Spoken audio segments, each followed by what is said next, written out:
Mi nombre es Mercedes Arencibia Márquez, tengo 53 años y soy de la provincia de Holguín. Tengo 10 años de experiencia como estadística. Esta es mi primera misión. Llegué aquí a Venezuela el día 2 de septiembre del año 2022. Mi especialidad no tiene que ver con los pacientes, no está relacionado con atender pacientes, pero bueno, mi misión es recolectar la información, lo mismo por la parte cubana que la parte venezolana, recoger toda la información, tabularla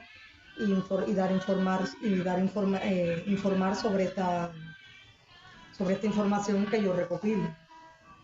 Es mi primera misión, no tengo misión anterior, pero bueno, me siento muy honrada en estar cumpliendo esta misión en el hermano pueblo de Venezuela.